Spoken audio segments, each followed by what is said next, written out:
Thank you very much, Comrade Joel. I greet you, ladies and gentlemen. And before I say a word, I want to recognize the importance and the resourcefulness that we have received today. I want to kindly request Dr. Ndiwarana and the team leader of the big team that came from Chira, Mr. Lupago, to come and at least wave or say just a word in a few seconds to the people. And I also want to invite Jaja Mose, who led the team of bikers, to come and also represent him in just very few seconds. Dr. Ndiwarana, you're welcome to the National Unity Platform. We hold you in very high regard, and we have so much hope that you're going to add so much to the National Unity Platform. Kindly say what? Thank you, Mr. President. People power. Our power. Our power. People power. This other one, I'm not so much used with it of National Unity Platform. I'm sorry. I'm so happy to join National Unity Platform today. I want to congratulate you, all of you, so that who tried to join our party. Mr. President, thank you so much. You have shown us the light. We were in darkness in other parties where we've been. Actually, I'm a member of the Democratic Party. I have not been regretting for that, but I didn't know that I got lost till some time.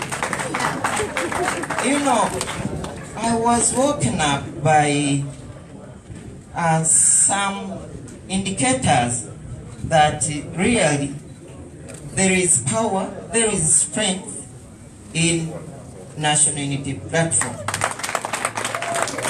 And that's why I'm here. I want to thank Mr. President, His Excellency, Honorable Robert Kyagulanyi Ssentamu and his team for the work done, because they have tried to meet different members of parliament, different groups on the ground. Now we have been here seeing the border men. And they are not selective. So please, let us have a loud hand clap for them. Thank you so much. I want to inform you and the people of Uganda in general, and Bukoma Nsimbi who are watching me now, that I didn't join National Platform, National Unity Platform by mistake. No, I'm above 18 years, and I made up my mind. No one forced me. I've been a member of People Power. You know, People Power was not a party. All of us are aware of that. So we've been doing it under Democratic Party. But when Mr. President opened up National Platform, immediately I had to join because I couldn't leave him to move alone. So thank you so much, Mr. President. Let me say it in Luganda because my people in Bukoma Nsimbi understand Luganda more. Bukoma Nsimbi bananga abandaba.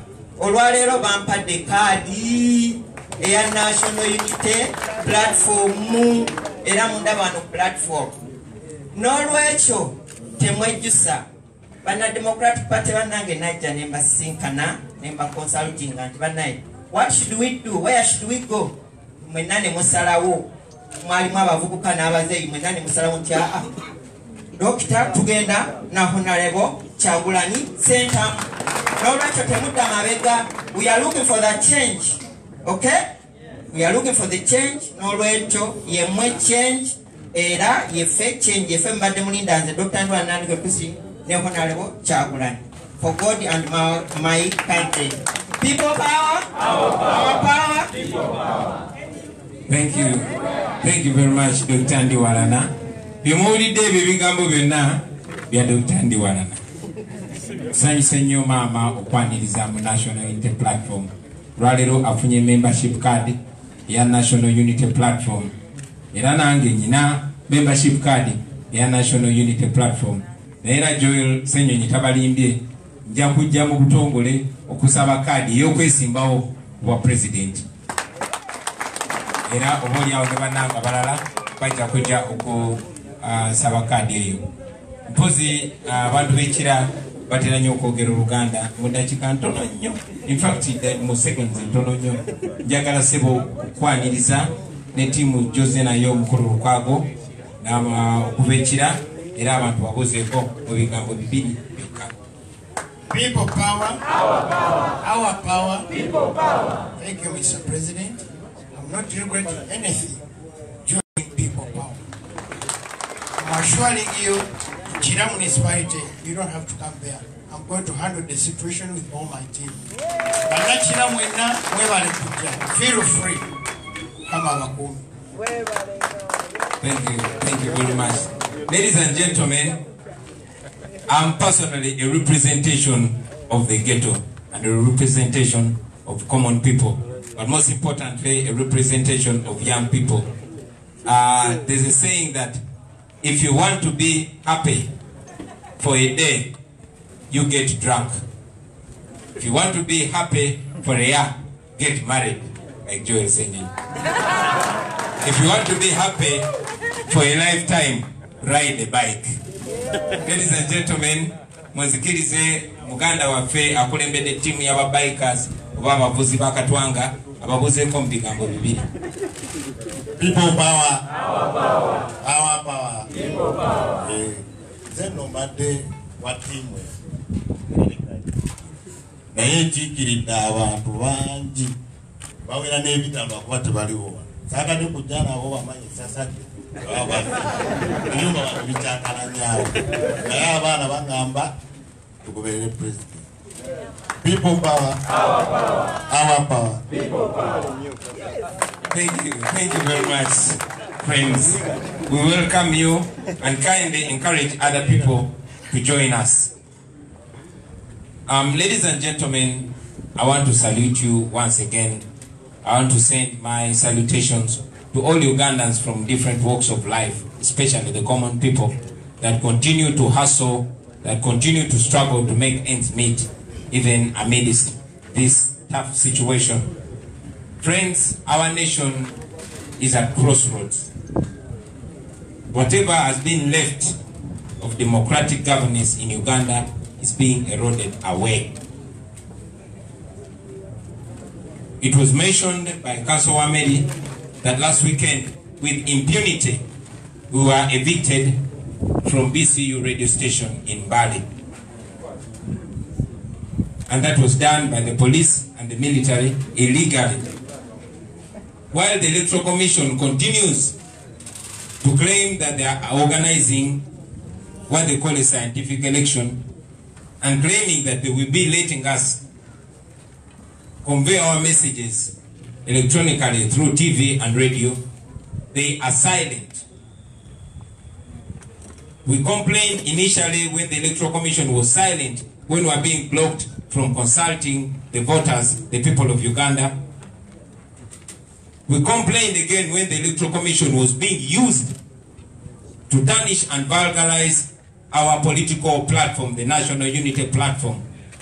We complained when the chairperson of the Electoral Commission came out and turned himself into the complainant about the red color, which we are legally using as a political party. We once again want to challenge the Electoral Commission to rein in on these errant forces from the police and the military, if they are to be taken for an independent commission that they claim they are. And yes, I want to reiterate that we are suing the RPC, the RDC, the DPC, and the OC station. We know that we've gone to court so many times. And yes, until now, the judgments have not been given. But we shall again stop at nothing, pursuing a legal and democratic way out of this. I want to thank all the patriotic ladies and gentlemen that have offered office space to us all over the country. But again, I want to say it, that the police and the army continue to be illegally used to block our offices. For example, recently our offices in Kitgum were raided and closed illegally.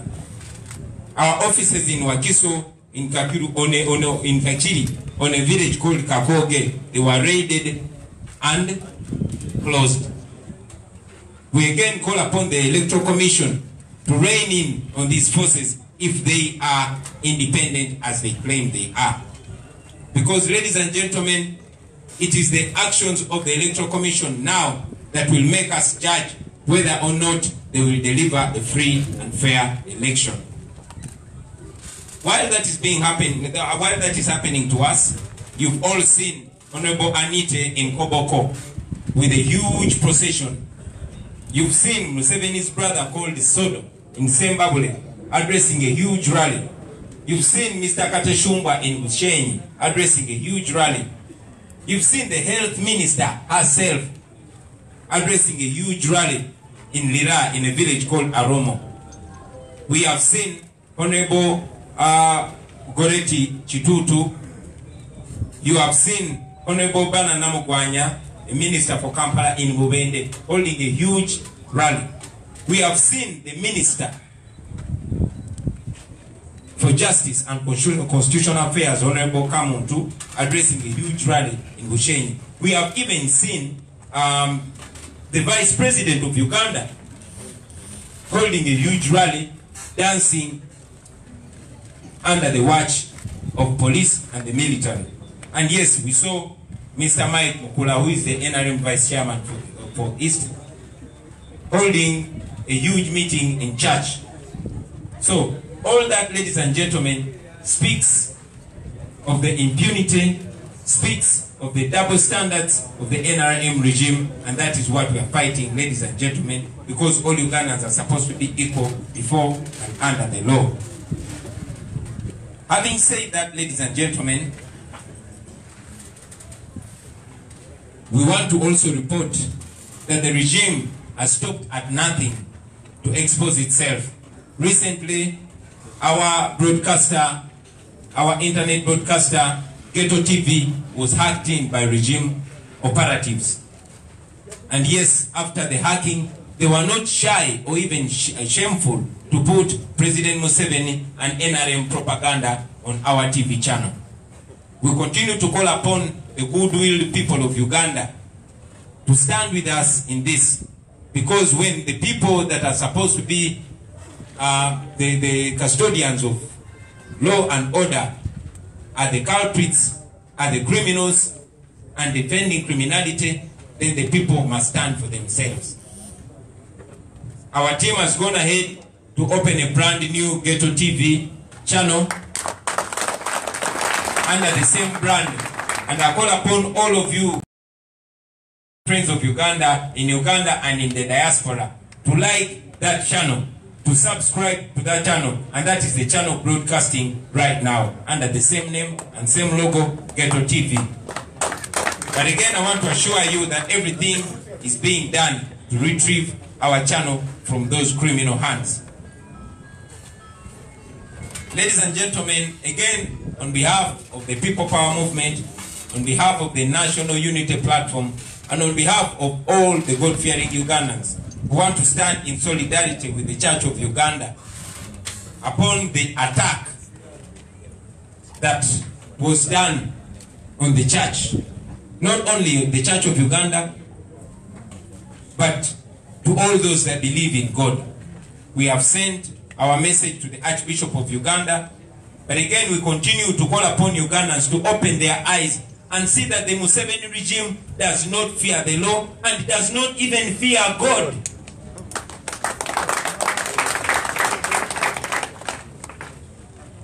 Our motto as a nation is for God and our country.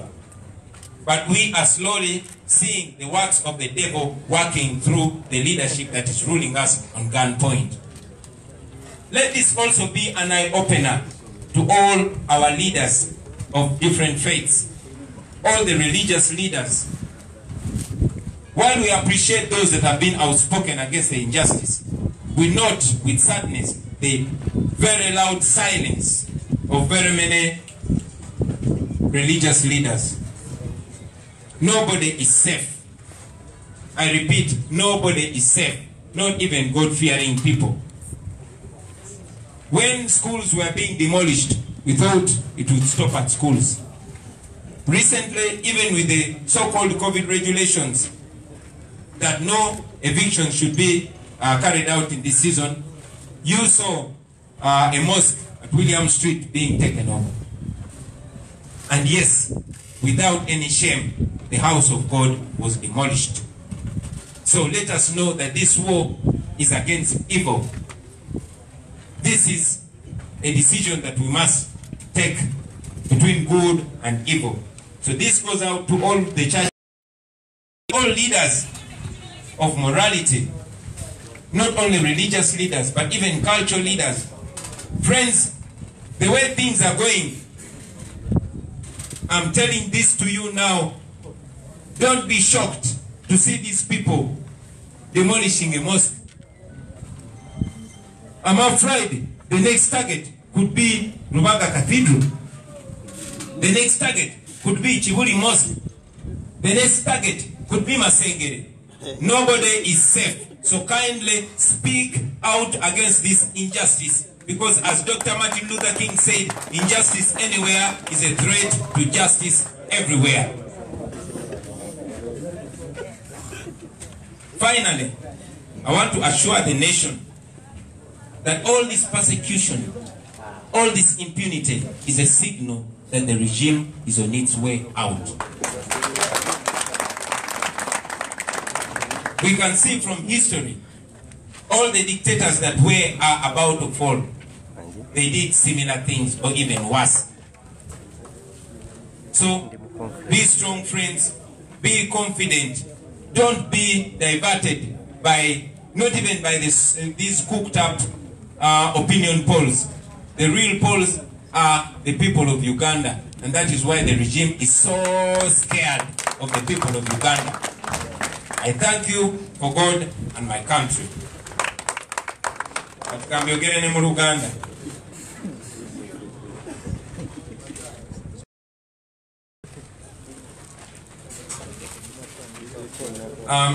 Basebo ne banyabo abali naffe wano n'abo abatulaba yonna gye bali, twagala obeebaza naddala abantu ba bulijjo, abantu ba wansi abakola emirimu emitonotono olw'okulwana ne musigala nga mukyayimiridde mu mbeera eno enzibu ennyo.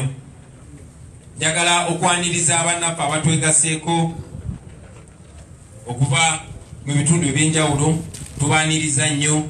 Mwebale kulaba kituufu, ate mwebale kulaga bannaffe bonna bonna iddala tulina okwegatta. Mu ngeri ey'enjawulo bwe ntunulyako eri mu kirasha ndabye mwannyinaze Sauda Madada, era naawe kansabe bakubireko ku bugalo olw'okunyuma n'onyirira ennyo booto.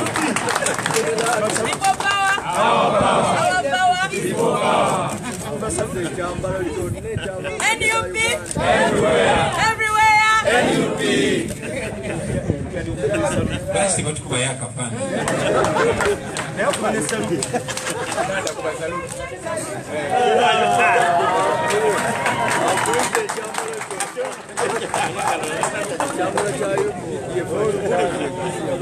Abaana banyumisa struggle.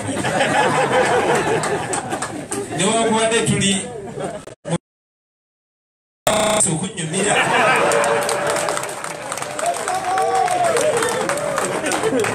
bannayuganda bannange mwenna,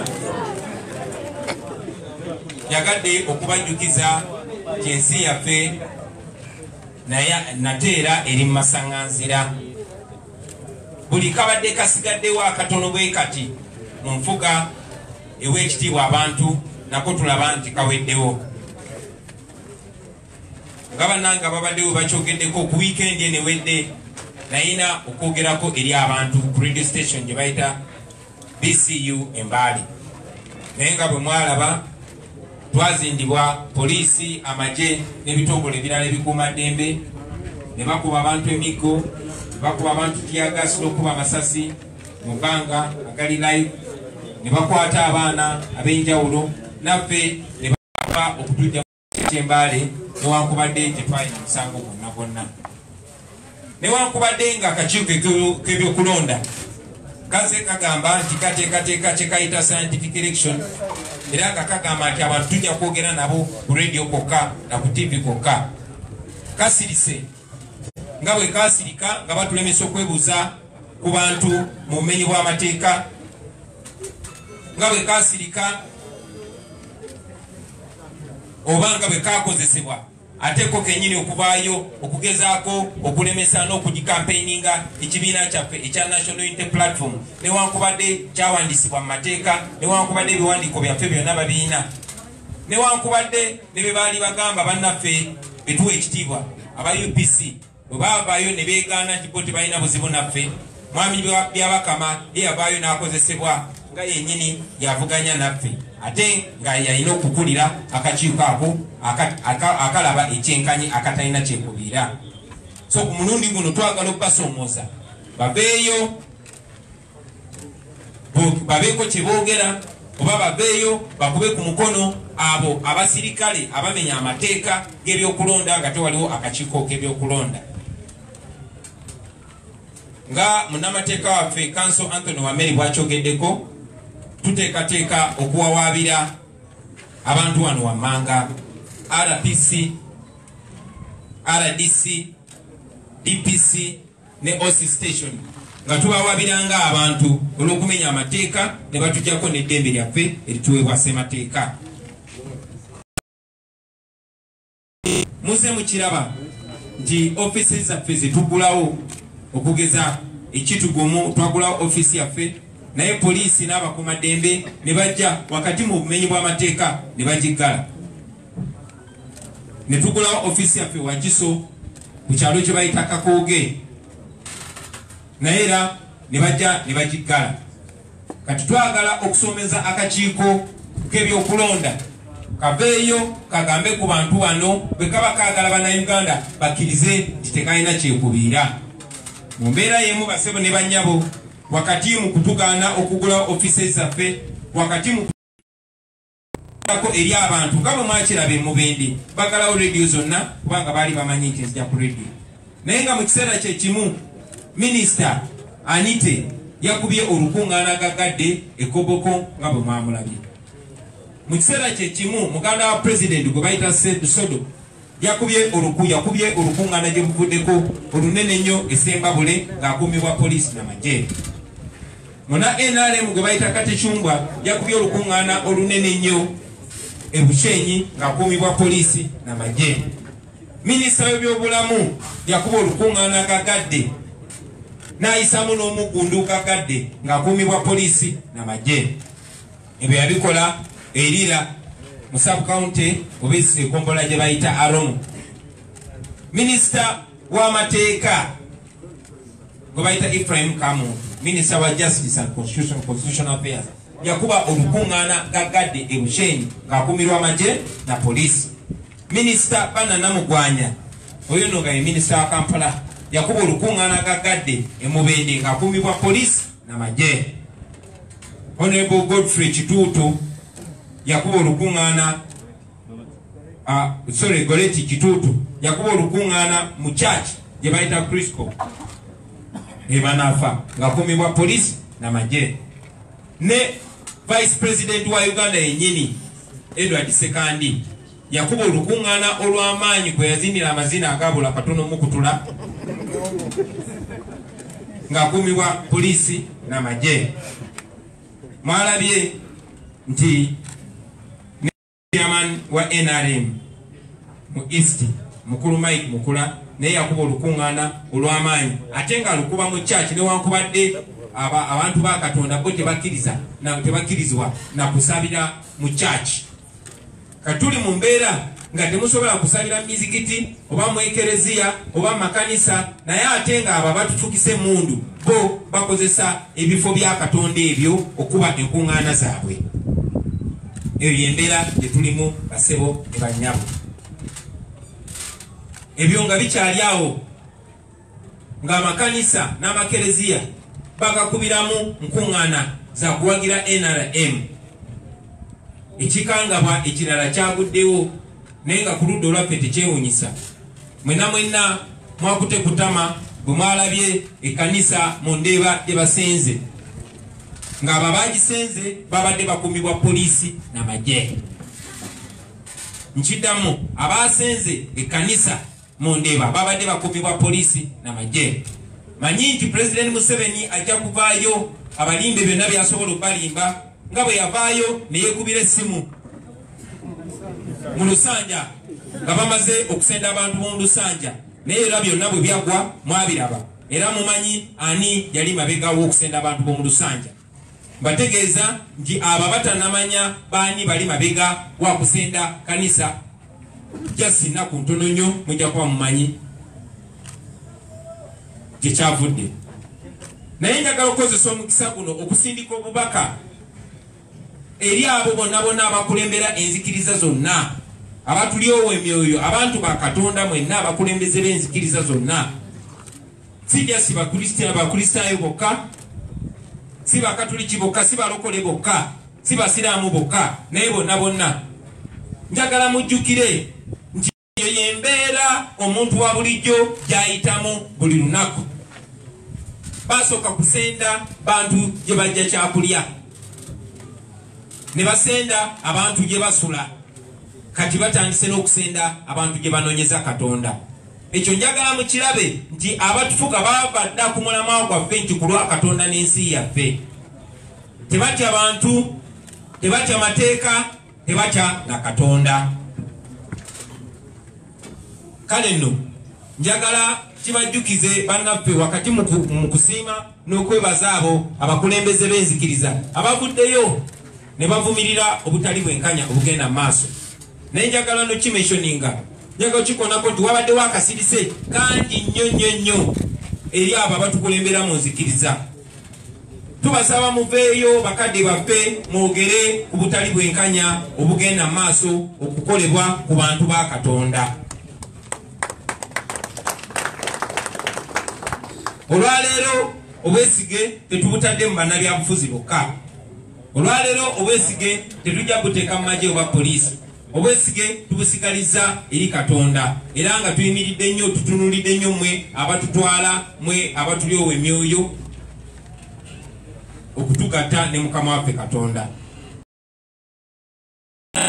Ebikyamu bibaddewo bingi era bijjagenda mu maaso n'okubeerawo, naye mmwe betwesiga era betukkiririzamu bwe mutaaveeyo kwogera ku butali bwenkanya bugenda mu maaso, ekyo nno kijja nakola bubi abavubuka. Njagala obajjukize omu gwe bayita Dr. Martin Luther King yali Reverend, naye mu biseera ebyo abazungu abaali banyigiriza omwana w'omuddugavu basirisa ne basirisa ne church nebanga teyogera ku kunyigirizibwa kw'abaddugavu kuba abaddugavu baali bayisibwa nga abatali bantu. Naye abalabula n'abagamba nti abavubuka ab'ebiseera ebyo katuwayise emyaka egisukka 6, abavubuka ab'ebiseera ebyo baali batandise okwesamba ennyo enzikiriza, okwesamba ennyo ekereziya n'ekkanisa olw'obutali bwenkanya obwali bugenda mu maaso, naye ng'ekereziya n'ekkanisa tebivuddeeyo bwogerako. Olunaku lwa leero basebo ne bannyabo tuli mu kusoomozebwa kwe kumu, era ng'abantu naddala abo abavubuka abalemeddwa okusanga amazima mu bakulembeze baabwe, abalemeddwa okusanga amazima mu abo ababafuga, essuubi ly'okusanga amazima libali mu abo abakulembera mu nzikiriza. Muveeyo mukiikirire amazima agagawandiikibwa mu bitabo ebitukuvu, agawandiikibwa mu Kurani, agawandiikibwa ne mu Bayibuli. Temutya Museveni si w'amaanyi kwenkana Katonda.